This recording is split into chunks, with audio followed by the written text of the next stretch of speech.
name is Ana Schujman. I teach K-6 music at a called South Point School, and I'm here today to give you your Tuesday tip. So, like many of you have been doing, I've been working remotely and I've been doing live virtual music classes. So today I thought I would share some activities that have worked for me the past few weeks.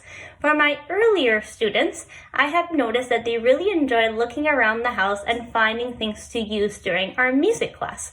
So for the last few weeks, I have used a song called Color Song, and I got this song from Kara Duick, so thank you, Kara. The song goes like this. All around the paint pots, 1, 2, 3. When you mix these colors, an artist you will be.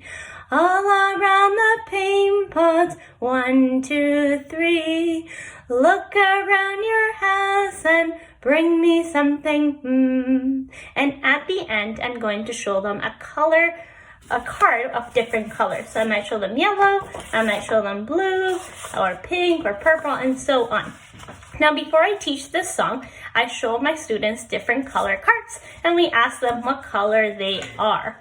Then we talk about finding things around our house. So I tell them that they have to look for something and that they're only going to have 10 seconds. It must be something small enough that they can show and bring towards the camera. And it has to be something that their parents would allow them to touch.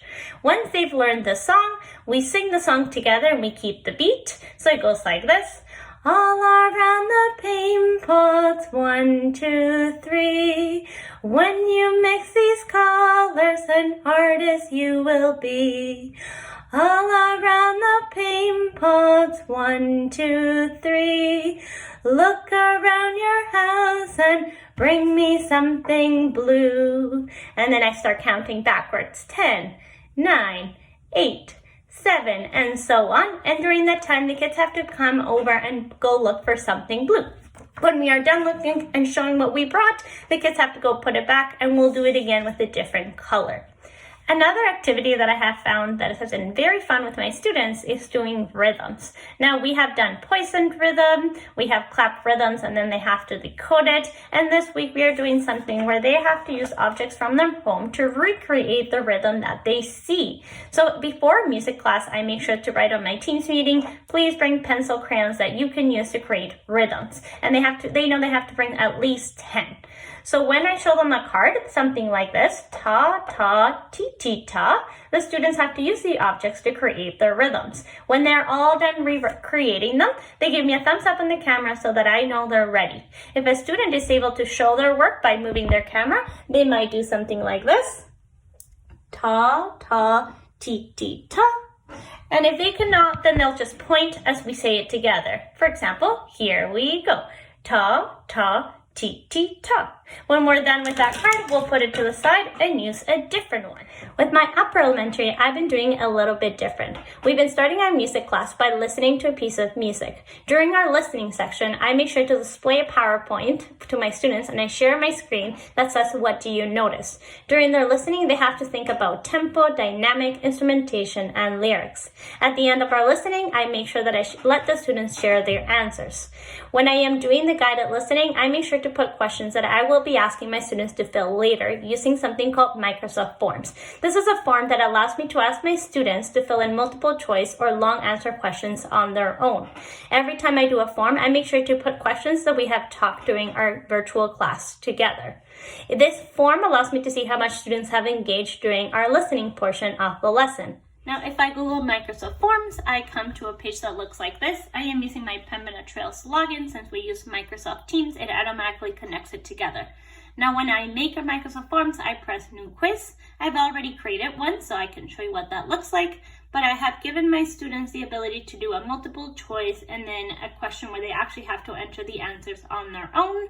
When I share the link, I make sure to click on the share button. I copy the link and I share this on our Teams meeting chat.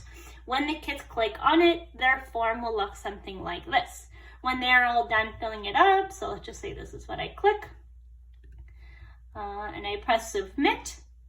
It'll say thank you, and the results will be sent to you automatically. Another activity that I've been working with my upper elementary students is reviewing what we've learned throughout the year. And I have been doing this using the games called Escape Room. Amanda and I have made different escape rooms using PowerPoint. So during these escape rooms, I tell my students a little story as to why they are locked in a room. And the idea is that they have to find different codes to be able to escape.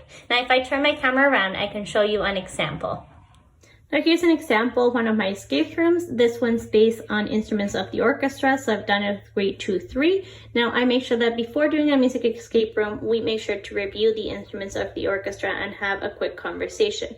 When I do an escape room, I make sure to screen share my screen. Now if you're using a Microsoft Teams and you're doing a meeting, when you're screen sharing a PowerPoint, there's going to be a little eye icon. Make sure you click on it so that students cannot change the slide all on their own.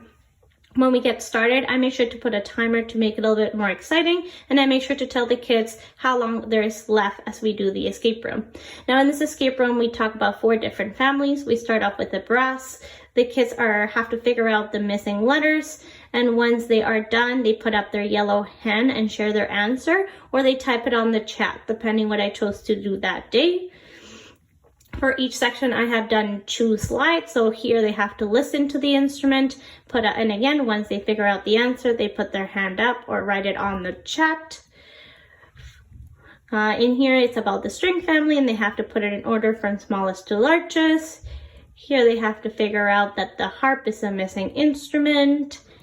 In this one, they have to figure out the clarinet, bassoon, and oboe all have in common. Here's another listening example, also based on the woodwind family. For this one, it's based on the percussion. Here's another percussion instrument listening. So if you listen, the students realize that the answer is the triangle. And then they have escaped the room. If we're doing something for the older kids, here's a different example. Now again, we start off with a story. We put in a timer. The kids can hear the time clicking just to make it a little bit more exciting. This one talks about dynamics, so we do a quick review. And then here they have to figure out the code. Now to do that, they need to look at the letters. So letter 1 is mezzo forte. They find MF. MF is the letter P, and that's how they get the first letter. Some kids might need you to do the first example all together. In this one, we talk about tempo. So again, we review what tempo is and the ones that are on the screen. And then in here, we have to decode the words. Here's a word bank just in case they need it. They get their 3 letters, and that's how they get the code. For this one, it's based on rhythm and rhythm value. So here we do a quick review on how long each rhythm is. And I will ask kids such as, show me with your fingers, how many beats is a ta? And they'll show me a 1 on the screen. And then they have to do math. So for this one, we always start doing the first example together. We know a ta is worth 1 beat, a ta is worth 2, so we do 1 plus 2 is 3. We add 4, 3 plus 4 is 7. We get our 4-digit numbers, and then we find the corresponding letter to those 4 digits. Again, when the kids know the answer, they either put their hand up and I let them unmute and share the answer, or they type it on the chat. Now for their final code, they have to use musical symbols. Now this is a great one for the older students. Some of them might not know all of them. For this one, I make sure to close the chat, and if they have a question, they have to put their hand up and share with everyone. This way we can have a conversation as to what the symbols mean. Once they're done, they share the answer and they have escaped the room. I hope that you find some of these activities helpful going forward in remote learning. I wish you all the best for the end of the year.